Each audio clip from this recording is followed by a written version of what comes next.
remotely at school. They need to get out, but for us to have a successful season, we have to understand what the rules are and how we can work within them. So I thought we'd turn it over to Mark. And Mark, I thought you might want to cover the restrictions and rules during COVID. I'm sure most everybody knows them, but these are the rules we have to live by. Mark? Yep. Thank you, Mike. So yeah, it's very unprecedented times for all of us. Like Mike mentioned, soccer as we know it is, at least for right now, is has to change how we do our training programs on the field. Obviously, we've heard that we can't play games and scrimmage.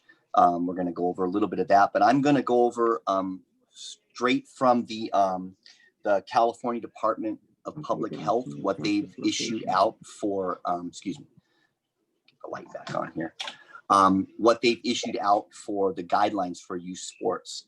So I'm going to go ahead and go down some of the bullet points that they put out on a flyer. This flyer that came out from the California Department of Public Health came out on August 3rd. We are still under those rules, to my knowledge, and it changes daily. We check daily. So as of August 3rd, these were the guidelines for us opening up youth sports in California. The first bullet point they have listing on there is the number of people in a location. And what they've done with that is they do something called what is called a cohort. So this obviously was the first time, this was the first time I'd ever heard of that, a cohort. And I didn't quite know what it meant, but what a cohort is and what we are taking it as in AYSO is we're allowing no more than 14 participants in what's called a cohort, a group. If I'm not mistaken, schools have been doing this for a long time.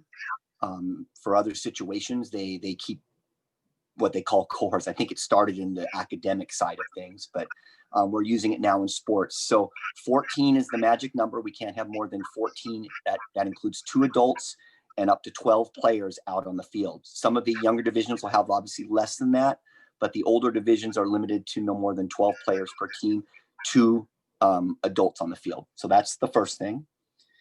The second thing in the bullet point they talk about is the type of location, and they differentiate between an indoor setting and an outdoor setting. So we're good there. We are obviously in an outdoor setting, so it matters to them. So we're fine with an outdoor setting. The next thing is the distance between people. They talk about that, and I think we've all heard that there's the 6-foot rule. And that will have to also be maintained throughout our practices. I know as a coach myself, it's probably going to be one of the most difficult things that we'll have to contend with as coaches on the field, because a lot of times the kids like to get in little groups when they're out there practicing, and we'll have to do our best to keep reminding them to try to maintain the 6-foot distance rule. So that's something that they've put out there. That's going to probably be the most challenging thing, I would think, is that. The next thing they talk about is the length of time at a location. So normally in the past, our practices are right about 50 minutes, an hour. So we are allowed 45-minute practices, and that's amongst all divisions. So our practices, they start on the hour. So it'll be like if you have a 7 o'clock practice, your practice will end at 7:45, so forth. And they start on the hour. So the next team would come in at 8. That would allow the 15 minutes period for the previous team to clear the field and allow the next team time to get onto the field. So that's the length of time at location. The next thing is the physical contact between people. And I did some reading on that. Soccer is considered a close contact sport. So hence that being the case, we are not allowed to have scrimmages or games at this time. So that's the physical contact. So that's why once again at practices, our drills, we're going to talk about those. Mike will go into that more, but we'll talk more about that. But the drills with that in mind, the physical contact with amongst players. The next thing they talked about was the touching of shared objects. So that right there means all players should be using obviously their own soccer ball, their own equipment. Now I have had questions. Can we kick the ball around between players? Yes, you can kick the ball around between players. One ball is fine, but they can't pick it up. They shouldn't be picking it up. But yeah, You can do drills where you kick one ball around and so forth. It's not including on the foot, that type of thing. So I did get a number of questions about that.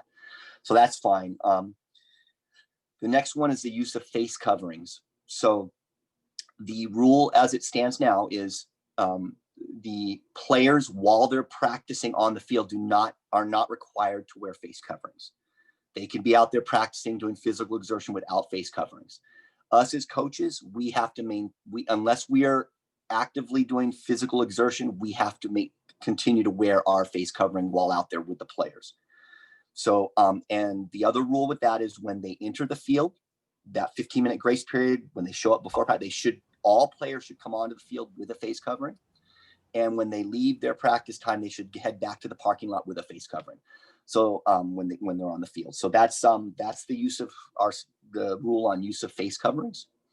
And then the final thing is they call it the mixing of people from locations with different levels of community transmission. And what they're talking about there is basically we're not having games. We're not going to be playing Ontario. We're not going to be playing amongst ourselves. That goes back to the cohort thing. So that's kind of the rules there in a nutshell. What I think most of us have heard most of those rules, but that's kind of the rules that we have to abide by to be allowed to open up and have youth sports. So Mike, I'll pass it back to you. Those are kind of the rules there. Patrick, anything to add? No, I think Mark pretty much relayed. I think everyone has gotten something from us or a different thing about how this goes. And if any of this changes, of course, you as the coaches will be the second to know because we'll actually be the first as it's handed down to get out to you. So we all got our fingers crossed that we're going to step into another stage. But for now, we please ask you to try to follow the guidelines that are set down by what ASO set down from our county and of course the state. That's all we can ask for. And Mike, thank you. can I say something? Yes, of course. We're not asking the coaches to be mask police.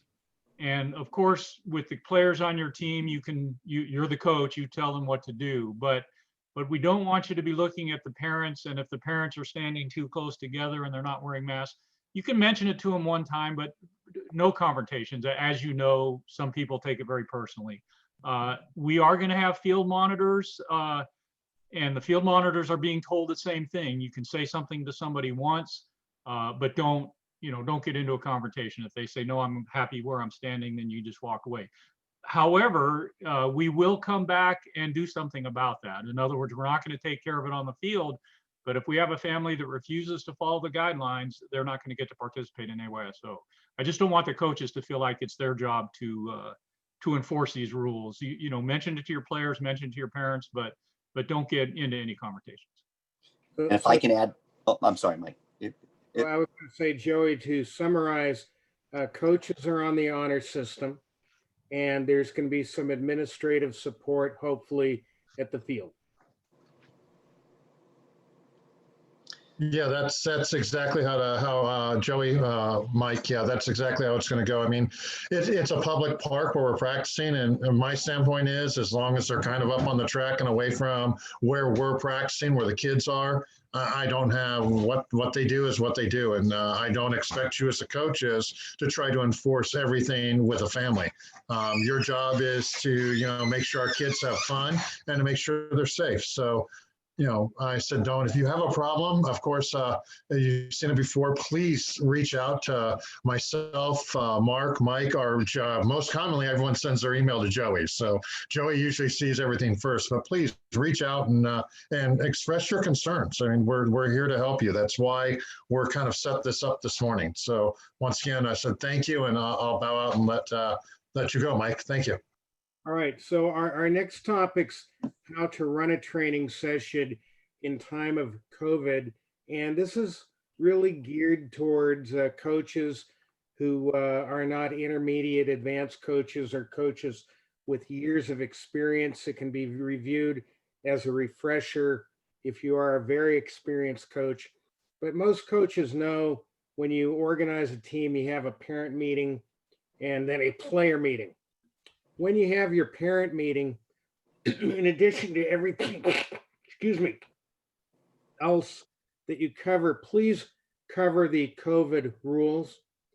So that way the parents understand, and we know it's not traditional soccer, but at least we're out there and the parents can support the coaches when they talk to their children in the car to and from the session.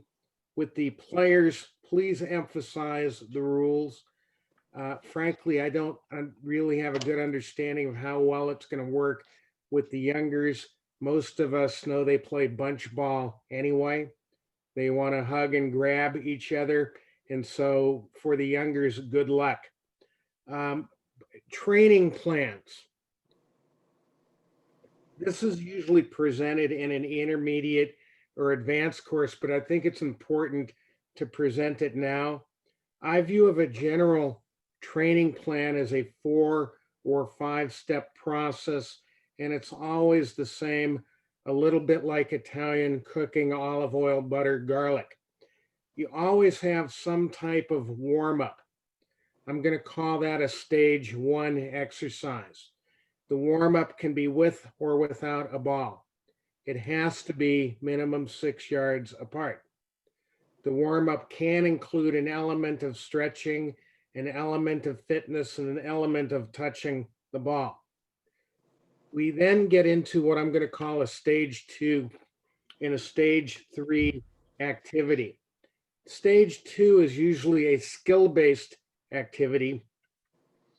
When I say skill, I mean touching the ball, receiving a ball, collecting it, dribbling a ball, passing a ball, maybe finishing on a goal or striking against a net or a wall.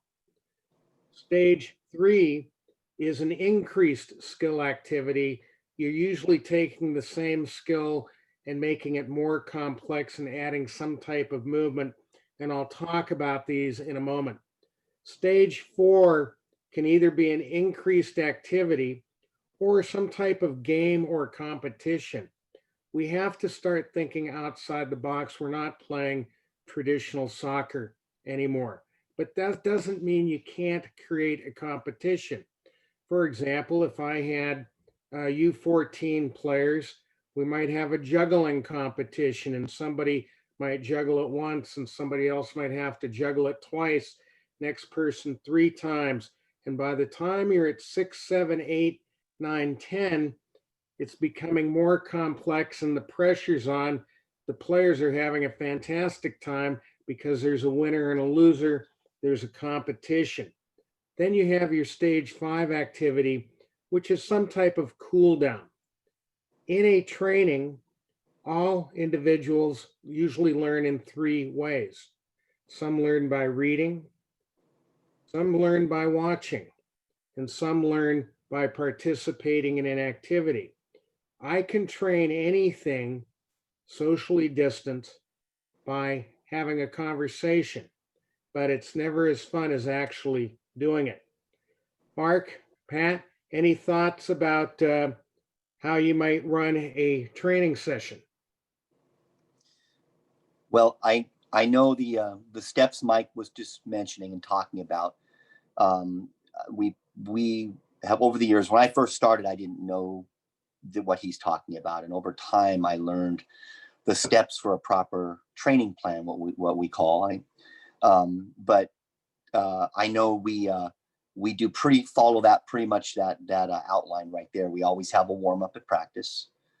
We do something dynamic, some dynamic warm up, and even throw in some static warm up. But we do follow a pattern each practice. So to his point there, we start with the warm up always, then we go into some type of drill that we want the kids to do. The one that's going to be difficult, I think, this season, Mike, and for us as coaches, is I know a lot of coaches are used to having a scrimmage. They divide up their team and they scrimmage amongst each other, and the kids look forward to that. I know that is probably going to be the one hurdle that'll be a little more difficult than the others, is the elimination of being able to scrimmage amongst your own team. So that will just have to, like you said, a competition, put them up so they can still have some type of competitiveness, but in a social distance type of drill. So I like that. So. Pat, any thoughts? Oh, actually, no, I think that what you've gone through there, and unfortunately, as Mark pointed out, a lot of us as coaches, a lot of our opening warm-up drills and dynamic stuff usually involves, like Mike, you and I have done when we've coached together, is the group of 5, the 3-on-2 keep away. So we're going to have to just, as Mike said, think outside the box. I'm pretty sure we can come up with some competitive games. Like at the end of it, or some of you are familiar with the tic-tac-toe game, where they kind of just kind of lightly pass the ball into a larger area, try to make it a direct stop to create your X's and O's. You can space them out and do stuff like that, but it's going to be, I said, it's going to be a challenge for us, but I think we can come through with it quite well. So, yeah. So let me summarize. I think we've discussed one of our troubles or areas of concern is the stage 4 activity, the gamer competition. We're just going to have to think outside the box. When I train coaches, I always emphasize, why do we have a gamer competition every session? And the answer is because that's what the players signed up for. That's what they want to do. And so we have to give it to them every session. But if we can't give it to them in the form of a traditional game, you're going to have to come up with another type of game. And you're only limited by your imagination in the things you can create. I thought I would switch to a different topic. And I thought I'd take a moment and talk about recommended areas of focus in training. And I thought I would discuss that the game of soccer is really broken down into 3 elements or 3 areas. There's a player's technical skill, what they can do with a ball, receiving it, controlling it, possessing it, dribbling it, passing it, and finishing, all areas of technical skill. The second area is fitness. Is a player ready to play a match? Is a player ready to be involved in a training session? That includes anything from warm-up to stretching to dynamic movement to just real, true movement. I'm not talking about running laps, but you can build a lot of movement and running into any session. The third element is tactics, and that's going to be really hard to focus on in our training, because I'm going to break down tactics into a couple of areas. We have individual tactics, small group tactics, and large group tactics, and they can be defending tactics and they can be attacking tactics. How do you teach defensive tactics when you can't have players within 6 feet of each other? I actually have a couple ideas I'm going to present in a moment. How do you teach goalkeeper tactics if a player can't pick up a ball with their hands? I actually have a couple of ideas which we can share in a moment. But I want to dial back to the philosophy of the game of soccer and the national coaching program. For the younger ages, the goal has always been technical, technical, technical, and then more technical. And there's a reason. It's more fun to have the ball. It's more fun to develop skill on the ball. And as a coach in U14, 16, and 19, how do I teach tactics if I don't have players with technical skills? You can't teach tactically what you can't do technically. I call it going back to basics. And so this is actually an opportunity in training to go back to basics at every age level. And that's how you might see it. You might see it as an opportunity. For the older ages, as players become older and more skillful, we can introduce some tactics. And I think we can still do that even within the 6-foot distancing rules. Areas of elements of focus. I can do this within dynamic and fitness movement, and I'll give some examples. Maybe I have balls 20 yards apart.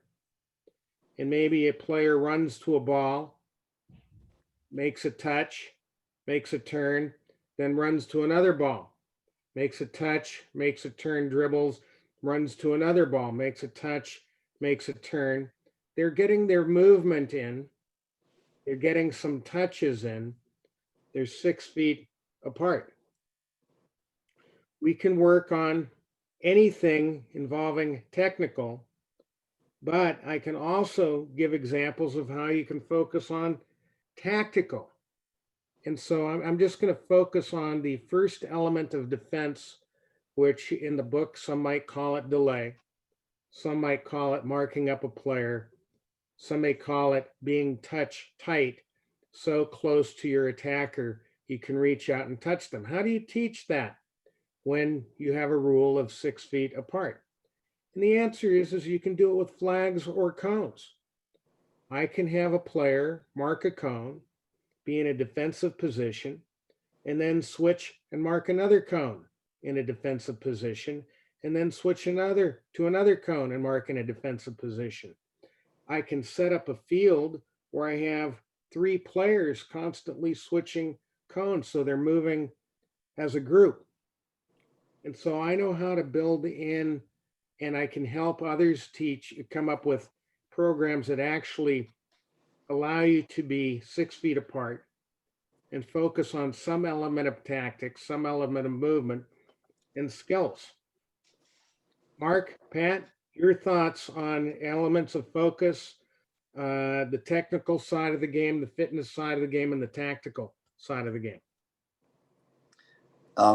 One thing I can mention is a lot of times, especially with newer coaches, when we start delving into some of this stuff that we might be talking about, some of the terminology and things, especially as a newer coach, my only suggestion to that is those things, these terms that you'll start to hear more as you start to take more training courses and you move up in division, you'll become more familiar with them. I didn't know probably what Mike would have been talking about my first season, some of the technical terms, but I can tell you that it makes a lot of sense. And start off simple, your first few training practices with how you do a drill, and then you can add to it. I would just highly suggest that especially for newer coaches. Don't try to bite off more than you can chew immediately. Take it in small steps, and you'll get very used to it very quickly. So, Mark, I don't want to step on your comments, but you're talking about buildup. In other words, you take a skill and then you add a step to it when it becomes successful. And then you add another step to it when it becomes more successful. yes. Yeah. I mean, for instance, you can take a simple, set up one cone and go 10 yards away and set up another cone and tell 2 kids, you stand by that cone, you stand by that cone, and you start passing back and forth. You can just start that simple. And I could tell you, someone like Mike, he could probably come over and he would see that simple drill that I just started, just a simple pass back and forth. And he would start to add to that drill to make it more complex and add more things to it. And he could turn that very simple drill into something over time that would be working on more of technical, the technical abilities that the players need. So let me just take off on that for a moment. So Mark's probably talking about an instep receiving the ball and an instep passing the ball. In other words, pointing your toe out and hitting it with the side of your foot and keeping it on the ground. And it's a really basic skill. But if I want to make it more complex, maybe I want to have the players slowly moving backwards and forwards, keeping their same distance, but they're moving 10 yards while doing it. I'm taking the same skill and adding an element of movement. Maybe I'm taking the same skill and I'm putting a cone in between them so they have to do it while moving to the left or to the right. So they don't hit the cone and I have a passive defender. It's the same skill and I'm just adding an element to it. And you can continue to add as many elements as you want. yeah. So Yeah, that's, I said, I like that, as they pointed out, and you notice that both Mike and Mark started out with a simple pass. How we started with a simple pass. If your players cannot receive or deliver a pass, going beyond that and expecting them to do that on the field, they can't. It's where your tacticals start to fall apart. So as both Mike and Mark pointed out, that's where you're right there. You start with any practice, whether it's COVID or not, is the touches on the ball. They have to be able to receive a pass. They have to be able to put the pass to another player or to a spot. And then, as Mike mentioned, to build out from there. Okay, we're passing back and forth 10 yards. They're not stopping the ball, taking a step back and kicking it. They're actually touching the ball forward and then returning the pass and actually starting to get your side-to-side movement, your good first touch, or what we like to call the positive touch on that, and then continue to build up on that. I mean, sometimes for my youngers, I usually have them receive a pass, and if I can get my U8s and U10s not to stop the ball and take a big step away from it to pass it, you've succeeded with their first positive touch, which is great. And then build up on that, have them now start pushing the ball with the outside of their foot, with their off kicking foot to, over the shoulder they kick from, and start moving it side to side and then returning a pass to the feet of the other player. And there's hundreds of things you can do with just simple wall passing and then getting them to work off on that. So Mike and Mark, thank you very much for some really good points on that. So a couple of thoughts before we move to another area. We're going back to fundamentals, going back to basics. And I would ask Pat and Mark, why is it that when a player collects a ball, they send it? And I'm guessing they would answer is because when a player gets the ball, they have responsibility and everybody's looking at them and there's pressure and they don't like the pressure. There's a fear of failure. And so they send it so they can get rid of the pressure and the fear. And our job as coaches is to create a protective bubble learning environment where there's no fear of failure. And we're going back to fundamentals, and maybe we can add an element of pressure of movement where it starts breaking down a little bit, build it up, then add more pressure, more complexity to the same basic skill, to where when a player's in a game, eventually, when we return to normal, they're surrounded by 3 defenders and they have the confidence to possess the ball and to deliver a pass under pressure. Very, very good point is, and I know some of these coaches I've coached against in the 14 level and a lot of them stop playing kickball. And that's kind of what we want to do, is get back to our basics, get back to a lot of the fundamentals and take the kickball out of it. I mean, there is a time to send a ball, but unfortunately 9 out of 10 times a kid, as Mike pointed out, immediately gets the ball and then kicks it as hard as they can down the field.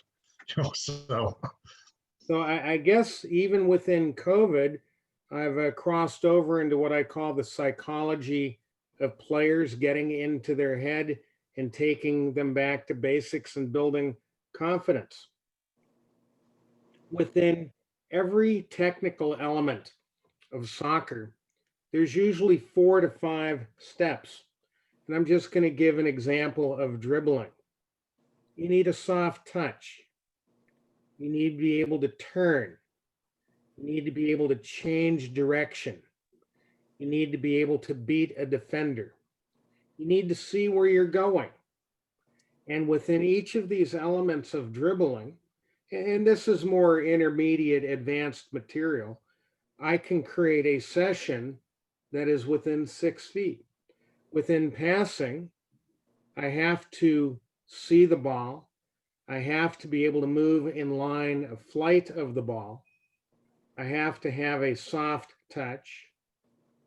If I'm delivering a pass, I have to, or receiving a pass, I have to be prepared for my next move. Once I collect it, what am I going to be doing with the ball? Same with passing, same with finishing. We can break it down into multiple elements. And within each of those technical elements, I could create an entire training session within my 5 steps.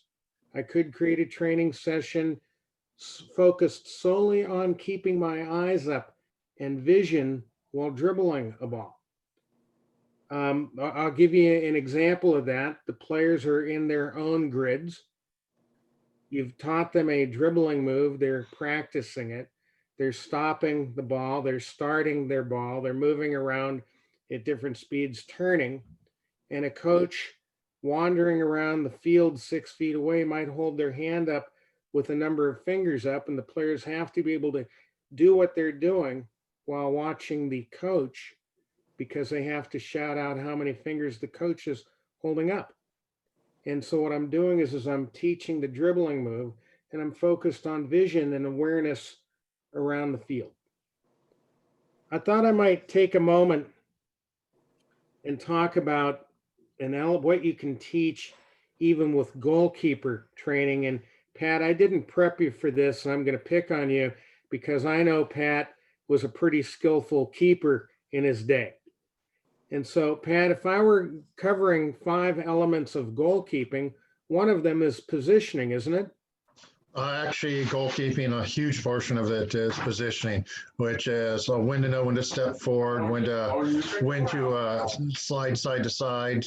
You have to be aware of the posts behind you. For what a lot of coaches do for shooting is when they teach how their players are shooting the ball, is you got to bring your head up, look, see where the keeper is for your opening spots. And the keeper's job, of course, is when a breakaway happens or any type of attack forms in front of them, they have to know when to cut down the angle, which is they take 3 steps out and 1 to their left, and all of a sudden this huge section of the goal for an attacker has now disappeared. The goalkeeper's also got to know when that person goes to shoot, when to set their legs, when to get up on their toes and prepare to jump or dive. So I mean, there's actually several aspects from goalkeeping that you need to train on when we can actually touch the ball and pass it back and forth at our hands. So, but even without that, you can still teach them positioning, movement, and the same with you as if you're dribbling. So if I have a goal, fantastic. If I don't have a goal, I set 2 cones 8 yards apart. I tell the keeper to be in position and ready. And as the coach wanders around, the angle changes on the goal, right?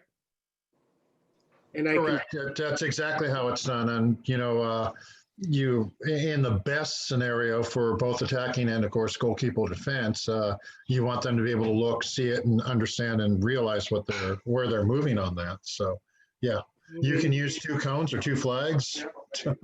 Now I want to kick it up a notch and add movement.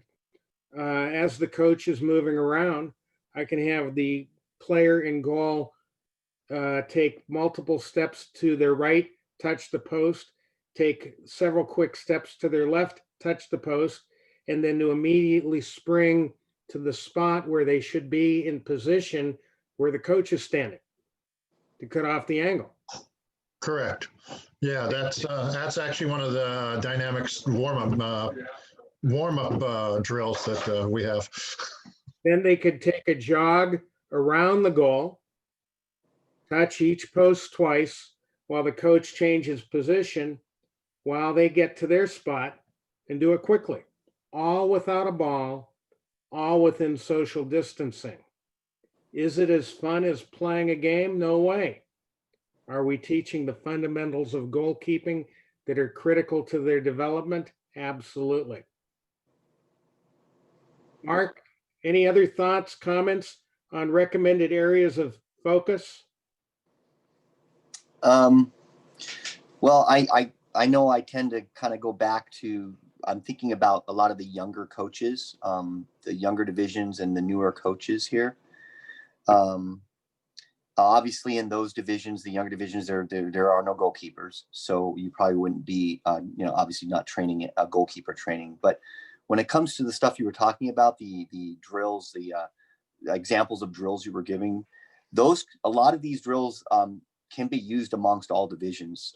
Just like we talked about the simple passing drill back and forth and how we build off that. That simple passing drill can be used in everything from a U6 to all the way up, in my opinion. I think that but you would add to it, and you would start to add more into it. So the only thing that keeps coming to mind with the newer coaches in the younger divisions is try to keep it as simple as you can to start. Don't overwhelm yourself as a coach and think you have to go out there and perform a very complex drill and you have to know. A lot of you may be brand new coaches and you really don't have a lot of thought about, oh, what am I going to do for a drill? My suggestion is just keep it simple. Passing drills, little dribbling drills around the cones, the technical stuff that Mike and Pat have been talking about. So that's really my thoughts on that for build up, especially for the younger coaches. So in summary, I think what coaches and those who are watching or learning is that this program is not designed to give you the drills or the exercises. If there's enough demand, we can create that program next, and we can give you some guidance as to where to find these exercises. Our goal is to help you set up the training session, help you set up the rules, that this follows rules, understand the elements you can work on. And let's take a moment and talk about equipment needed. Well, Mark, you nailed it when you said every player needs a ball. How can I have a player getting 1,000 touches on a ball 6 feet apart if every player doesn't have a ball? And the second element is that you have to have cones, I believe. You have to be able to create grids. They're very inexpensive. Pat in a moment is going to tell you how many cones he's bought for the region. Do I need anything else? The answer is I probably always carry a watch with me. And the reason is that if you have 45 minutes and you're doing 3, 4, 5 stages, well, that doesn't give you a whole lot of time. You're probably at 8 to 10. 8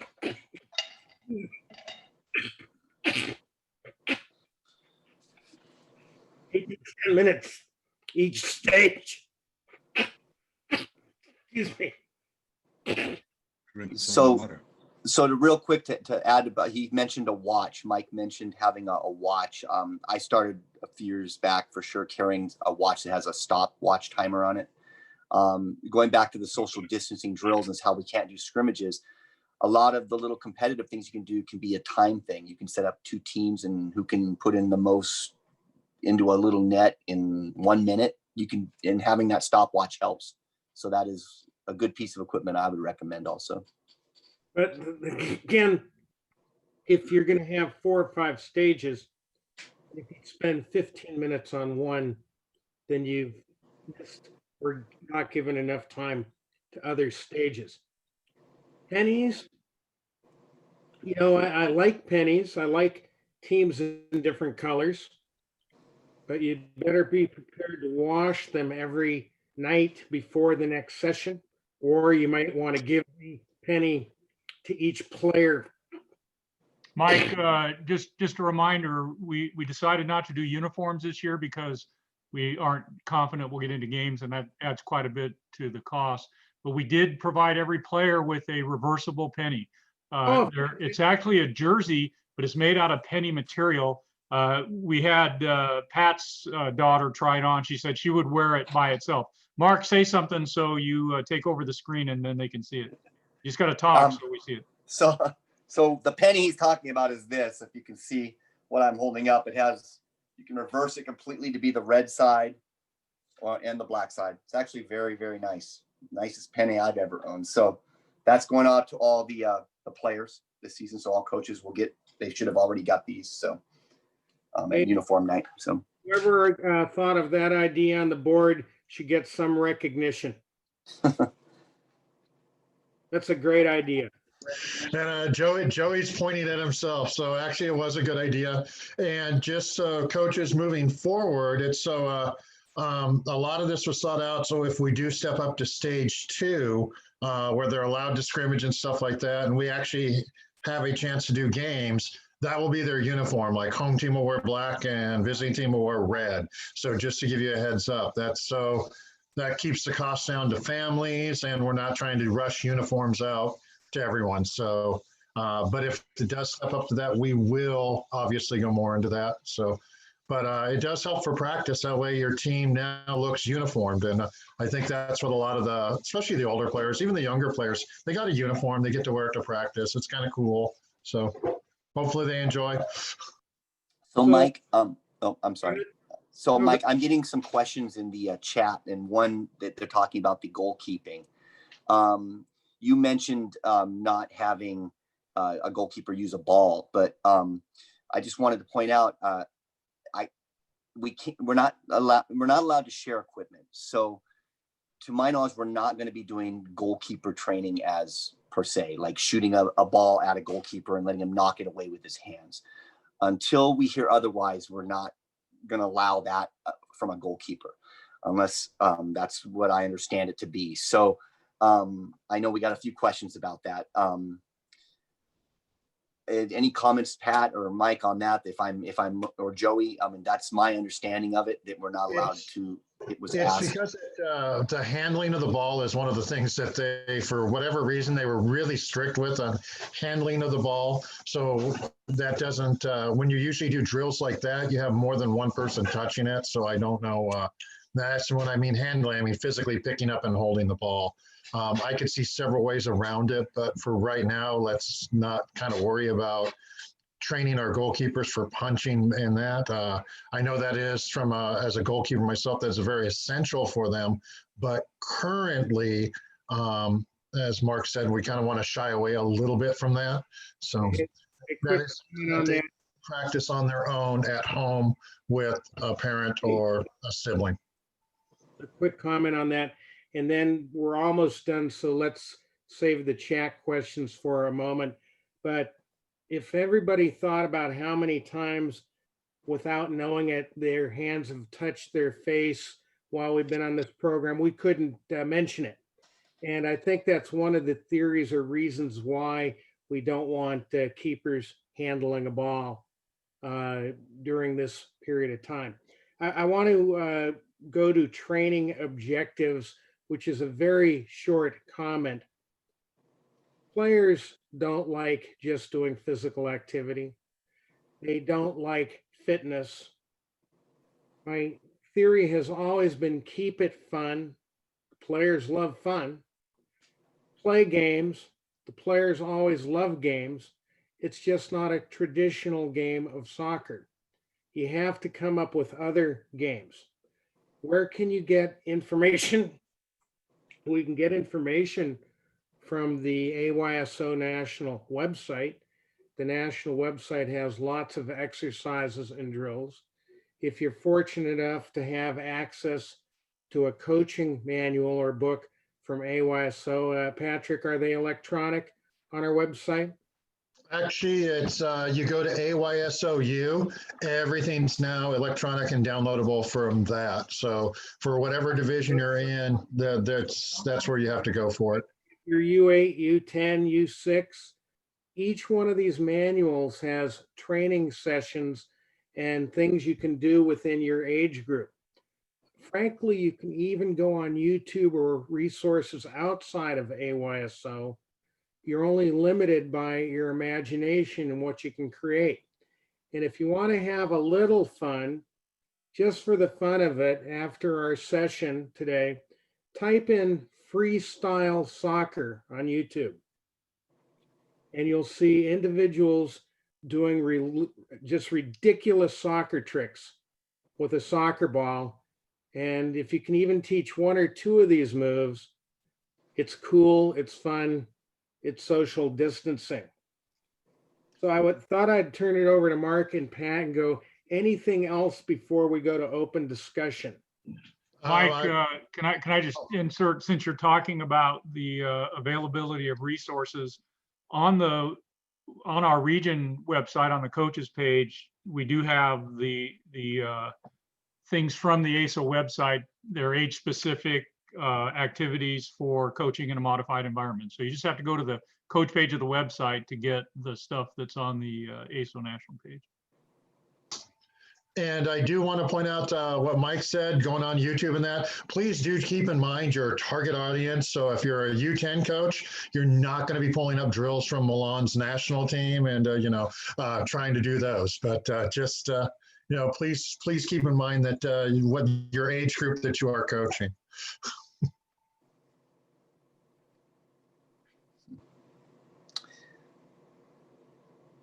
Open discussion, questions from the chat room? I have tracked the questions. Why don't you let me go through the ones that we've gotten from chat and then we'll open it up. Sounds good. Okay. All right. The first one was just a reminder from Ivan. If you haven't completed all your online courses, please do that. We really need it done before you start practice. Hey, Joey, does that include your pre-advanced course? If you took your advanced course in 2015? If you're certified, you're certified. Okay. But he's really pointing more towards, there's a new cardiac course that everybody's required to take. So that's kind of the one that people are forgetting about.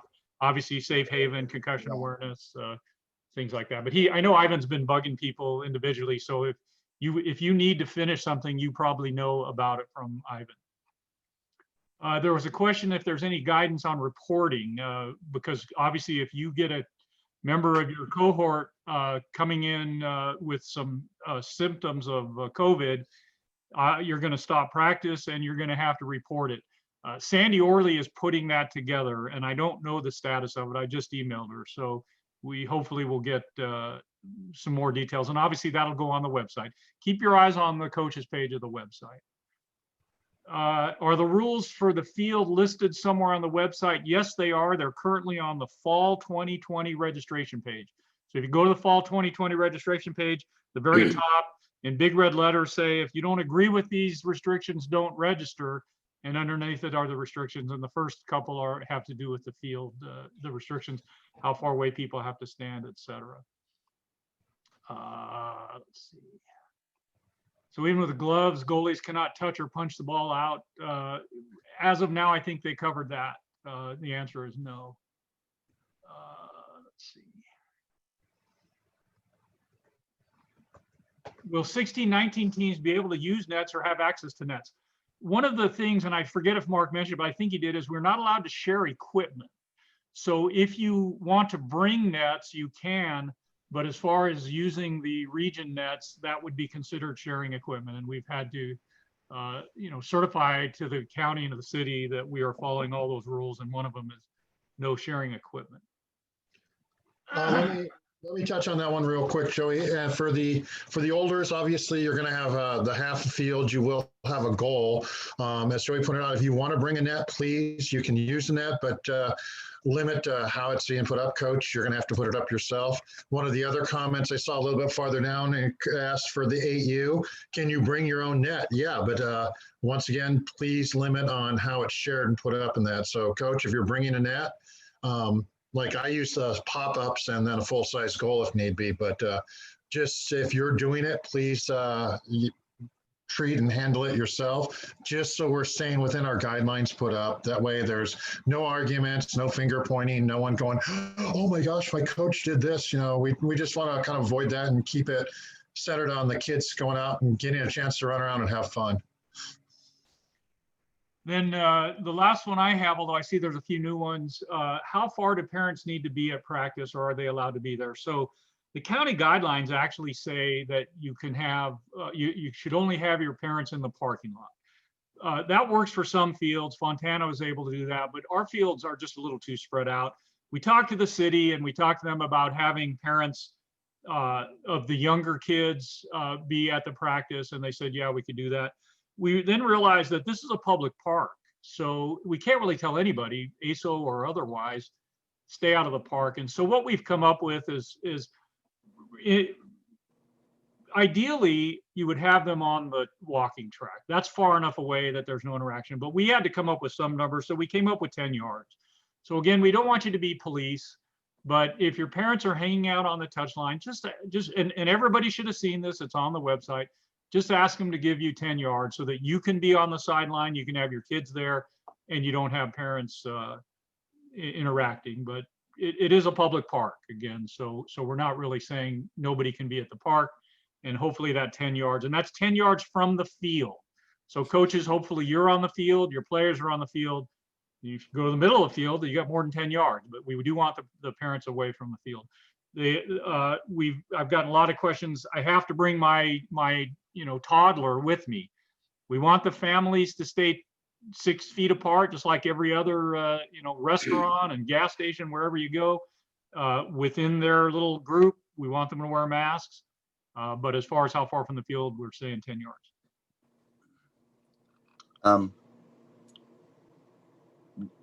That's Joey, all oh wait, there's yeah, one more. Sorry. there's hang on. one more question. I saw that one. I know there are still some changes still taking place.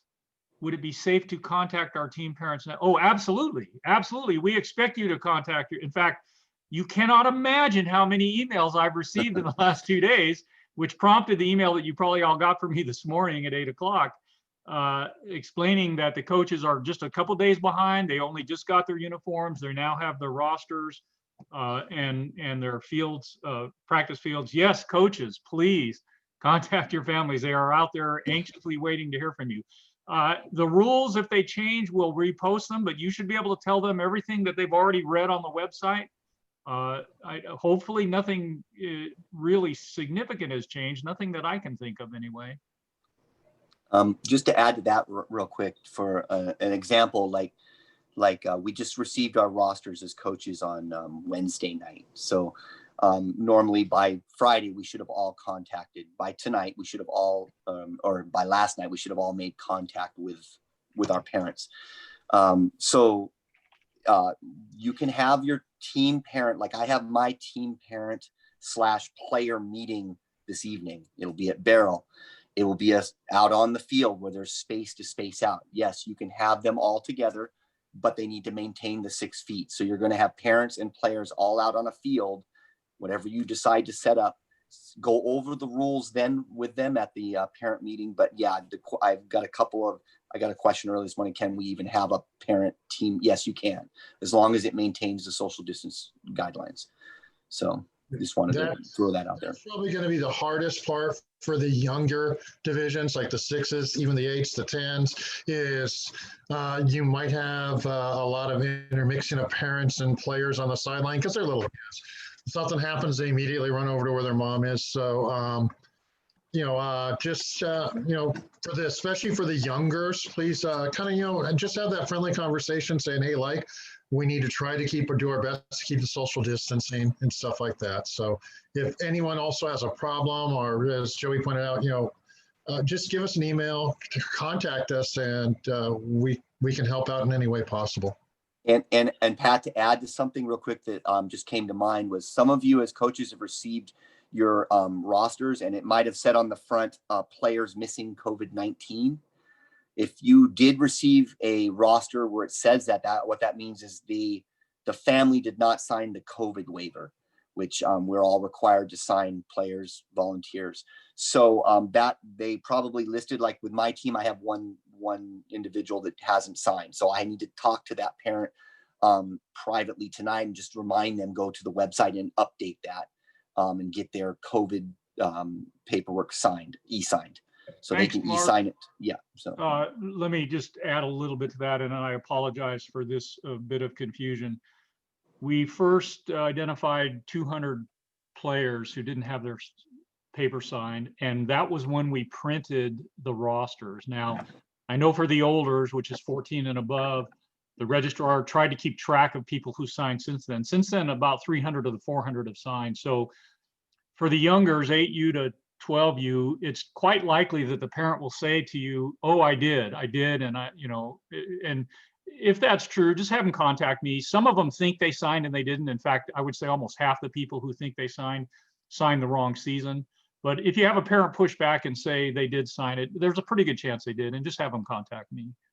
But by the way, we cannot take hard copies. So if a parent says, look, I printed it, here it is, it's got to be signed online. That's the only way we can track them. So if they did sign it online and then printed it, they're probably good. But if they printed it and then signed it with ink, that unfortunately, that's not going to work for us. We just have no way to track.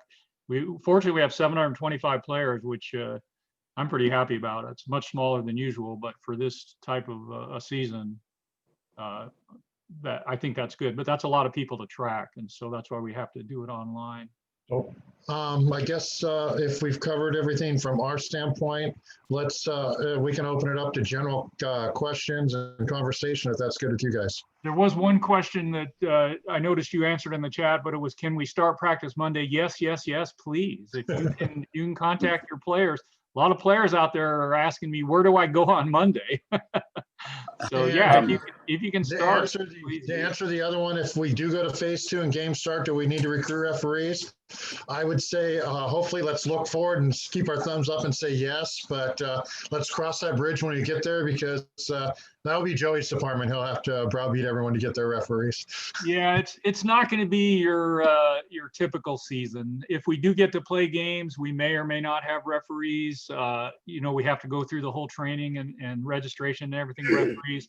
I'm kind of keeping this optimistic hope that we'll get to play a few games in January. I don't really know that that's the case. So for now, don't worry about it. I can't do training anyway, so I appreciate the offers, but we're just going to have to play it by ear probably. And once if we do learn we can have games, we'll try to figure out what to do with referees. Thank you, Joey. One of the other questions, I know a lot of you are asking questions about practices and practice fields right now. So Ivan is in charge of our practice fields right now, and he's doing a great job at trying to accommodate everyone. But this is the time of the season that he goes through a lot right now, with a lot of emails he gets and such. And I know he's doing the best he can at trying to accommodate everyone. But I know that he did send out an email to all coaches, should have received it, and it had instructions in the email of how to go and pick your practice field based on what you'd put in your coach's profile. So the quicker we can get those all into the system, if you haven't done your practice field yet, please take care of that as soon as possible. If you do have a question, you can send him an email, but I will tell you that he does get a lot of emails right now, and so he does get quite a bit at this time with questions about practice fields. So just bear with him while he gets it all sorted out. He's really good about trying to accommodate everybody with what they want with the practice fields. Unfortunately, we have all our practice will be at Barrel Park. So we really, between the 71 team, I think it's 71 teams we have, we all are going to be at Barrel Park. So you can imagine the juggling that has to go on to try to get all of our teams a practice spot at Barrel Park. So just be patient with that, but try to get your practice field selected if by the end of today, if you haven't yet. We got a few more questions. Saturday practice schedule. There's going to be a survey that goes out to see if people want to practice on Saturdays. I know that we originally advertised that we would practice 2 midweek days and a Saturday, but we got a lot of feedback that people may not be interested in Saturdays. So we're going to kind of see what the interest level is, and then we'll decide. One of the issues we have is we're not sure we can accommodate all the teams at Burrell on Saturdays, but until we get a feel for what the interest level is, we won't have to make that decision. Will the field be marked as to where our team will practice? Kind of. So I believe what he did is, I believe he painted a line from one goal to the other goal, which you never see on a soccer field. That'll help those of you that are in quarters. I believe for those of you that are in thirds, he was going to paint just hash marks on the touch line. So when you get to your field, there should be a hash mark. But generally, we do not paint the fields for practice. We generally just depend on the coaches to get along and figure out what a quarter of a field looks like, or a third of a field, or a half. Obviously, the half of the field, you'll know. So should we start practices on Saturday? Same answer. If they can juggle the ball without, the player can do anything they want with their own ball. Player can handle it. Obviously, they're going to handle it to bring it onto the field. There's no sharing of balls, and that's why. So I don't believe juggling is an issue, because they're using their own ball. It was actually the header. If they could juggle the ball without using their hands, could they do a header? I would classify headers and stuff like that. Once again, it's like the goalkeeper punching the ball with the group together. Let's try to avoid that right now. But I do know that a lot of coaches, especially for the olders up in the divisions that can head, proper heading techniques is very good to avoid injuries. But right now, let's do our best to just kind of follow the no handling for, back and forth for the soccer balls and stuff like that.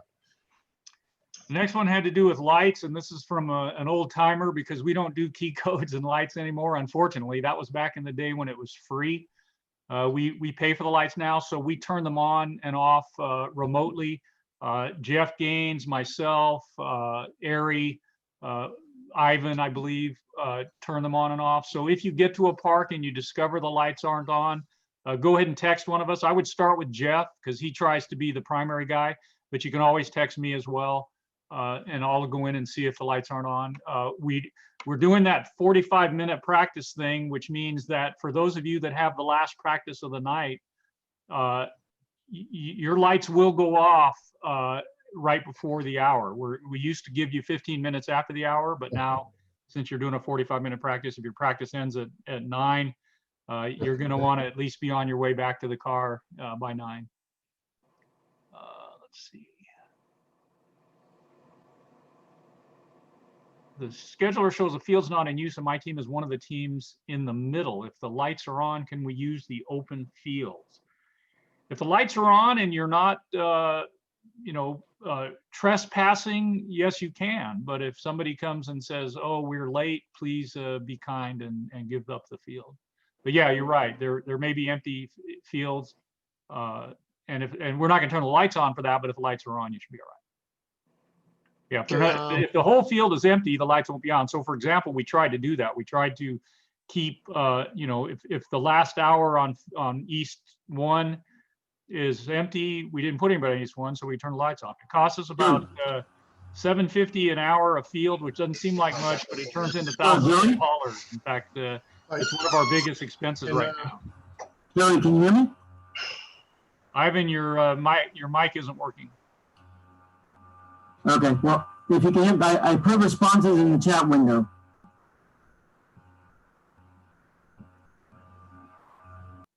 Say, oh, okay. He said he put some responses in the chat window to some of the Oh, okay. questions. All right. Yeah, So let's open this up for general questions. Hang on. From Still got another question. Still got more in here. Do the lights go out at 9 or 9:15? I think I just answered that. They go out at 9. In fact, if you're the last one, they go out at 8. If there's nobody on there at 9. Okay. The only real easy way to ask questions, I think, is the chat room, because if I unmute everybody, or if you want to unmute yourself and ask a question, let's give it a try. We'll see how that works. Let's try unmuting yourself and asking a question. We'll go that way. That way, we're not constantly switching over to chat to see if we're not stepping on toes. That's all. I did get another question. Barrel Park on Carnelian and not East Barrel. No, we're using the whole Barrel Park. So when you chose your field, you chose East 1, East 2, West 1, or West 2. And the 2 East fields, you would normally park at the East end off of Barrel. The 2 West fields, you would normally park off of Carnelian. But we're using all 4 fields. All right. Thank you very much, Joey. Questions from anyone? What's up? Now we're just asking if any coach had a question about anything discussed or want us to elaborate on something. Quick question, Joey. Can you enable the screen share? I don't know. It wasn't letting me do it. Yes, I can. Yes. Okay, it's enabled. Hold on.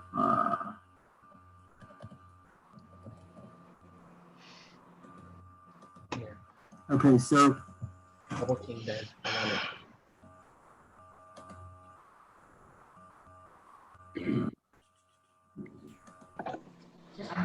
All right, I have a question.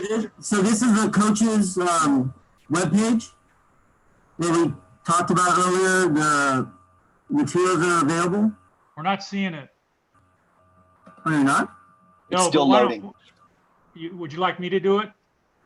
Yeah, sure. Just go to the. I put a couple things there for the links to the chat and the other stuff. Yeah, go ahead. Okay.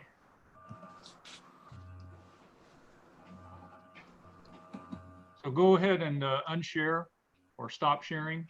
Yeah, I just clicked it. It's spinning. Yeah, and it seems to have me taken too. Let me see if I can share my screen. Let's see. So David said he could hear me, but you can't, Joey? Not I clearly? can hear you, but your microphone is broken. The same problem you've had before. Yeah, I know. I'm on the laptop. I didn't call in. All right. Let's see.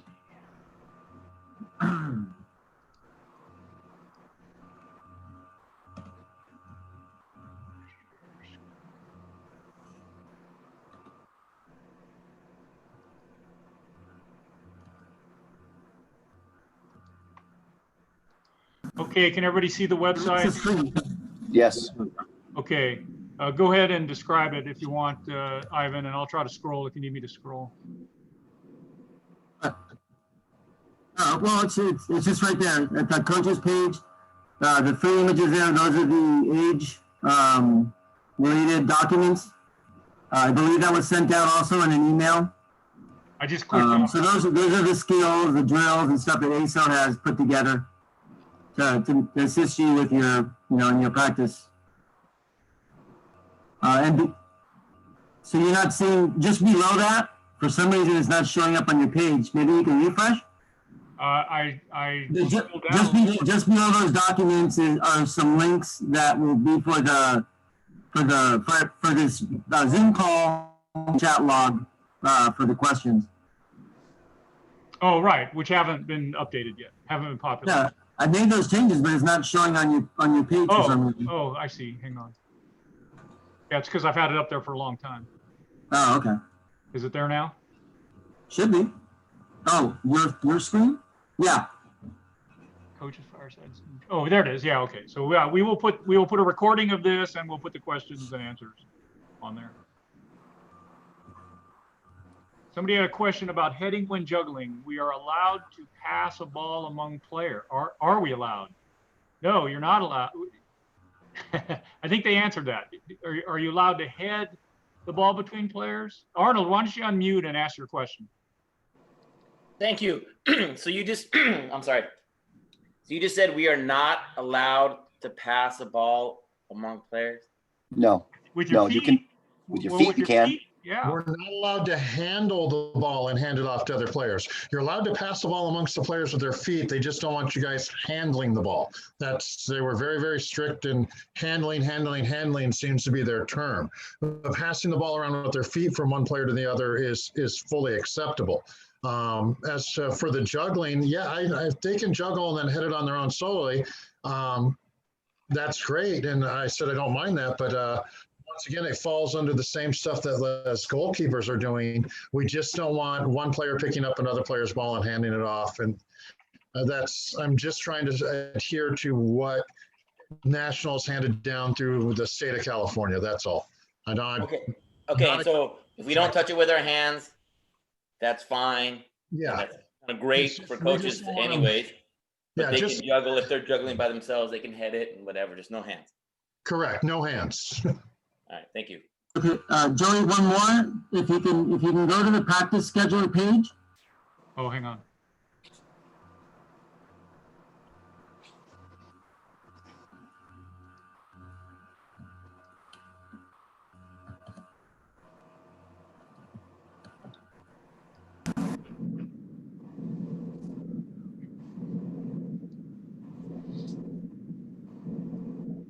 There you go. Okay, scroll down a little bit. Okay, so someone had asked about the lines on the fields. I believe Jeff is drawing lines down the middle, right? Is that Yeah, correct, Jeff? from goal to goal. Okay. So yeah, so you should be able to see that when they're in quarters, but for the 14 U's, they have a third. They're going to be, I guess there's going to be like some hash marks off to the side on the touch line on where the third of the field would start. So, because you guys are going to be sharing the field, 3 spots rather than the usual quarter field. Yeah, So you can look at this guy. If you look at this here, you look at your practice schedule request. For example, let's look at Tuesday, Thursday on East 2 at 6 o'clock. We've got the East 2 field, the west side of the field. We have a north and a south. So if your practice schedule request says west side north, it's the top of the field, closest to the walking path. If it's west side south, it's the field along the freeway. There's always a lot of confusion about that, and someone asked a question, so I thought I'd point that out. That's it. Thanks. So Any if other we have questions? if we have any coach questions about what was discussed, stuff like that, or that, go ahead and unmute yourself and ask that question, and I'm pretty sure we can hopefully get it fielded for you. I have a question regarding as coaches. You'd said that when we enter a field, we must wear a mask unless we're doing an active drill. So, most of the time we are active while we're out there coaching. So when we're kind of just standing around, we got to throw it back on. Is that the case, or is it if we're running around, we're moving, Yeah. we're constantly moving? To my understanding, It's kind of a gray area. yeah, it is a little bit of a gray area there. But to my understanding, the reason the players don't have to wear a mask is because they're doing physical exertion during the practice. They're not required. Us as coaches, some of us are more active coaches and get involved in moving around, maybe demonstrating a drill and such. As long as, to my understanding, as long as we're maintaining 6 feet of distance and we're doing physical exertion as a coach, I think it would be, my opinion is you do not have to wear the mask at that time. But we would like all the coaches, if you're not involved in that way, to go ahead and keep your mask on the entire practice if you can. So just to set the example about masks for what we're trying to do for our region right now. So that's really all I can speak to that. Really, it is a little bit of a gray area, I guess, but that's the way I would interpret it. So hopefully that answered your question. Yes, thank you. Okay. Coach Brad here, and again, thank you very much for putting this on today. Very helpful. You're welcome. Hey, this is Larry Salmon. I just have questions on the phases and the timing of it all. Like if and when we were to transition, is there going to be a transition period? Because like, say, for example, if we're waiting for referee or we get the green light for phase 2 and maybe we don't do referee, there's, if we don't have people trained, it's going to I can answer that, You know what I mean? Yes, and I can answer that. We have no idea. I mean, we're all in the exact same place you are. I mentioned that I'm hopeful that they'll let us play. I don't have a clue if they'll let us play. In fact, if I was betting my, tomorrow's dinner on it, I'd probably go bet against it. I would bet against us at getting to play this season, but that doesn't mean we're not going to get to play. I just saw a very interesting website that shows state by state how the growth is going, and California is actually doing quite well relative to other states. Not great overall. Unfortunately, San Bernardino County not that well. But I mean, those are the kind of things that are going to decide whether we get to play. So yes, of course there'll be a transition. What we're thinking is, let's say they do let us play in January. It's probably not going to be the typical league you're used to. It's probably going to be something more like maybe pickup games or a jamboree. I mean, we're going to really wing it. We're going to get the kids out there running around, kicking the ball into the goal. But what that looks like, we'll decide when it comes along. I mean, we could make all kinds of contingency plans, but I just don't see the value to that because we're so clueless. No problem. Thanks.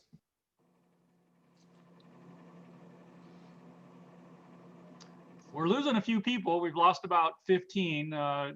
Maybe it's time to wind up. I said, did anyone else have any questions? Because if we have no more questions, we can wrap it up. And before the last question is asked and we actually sign off, I want to thank you all for your time and coming here today and dedicating at least the time to listen, ask questions. And it shows that you're interested, that you want to help, and that's great. And so thank you very, very, on behalf of the coaching staff, thank you very, very much. Thank you very much. Thank you.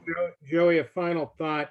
In Region 65, we're very lucky that we actually are having a season, even if it looks like this. Was chatting with a friend of mine that's in Region 165, the mountain areas, they don't have a season at all. There are other regions that don't have a season at all, and at least we have something.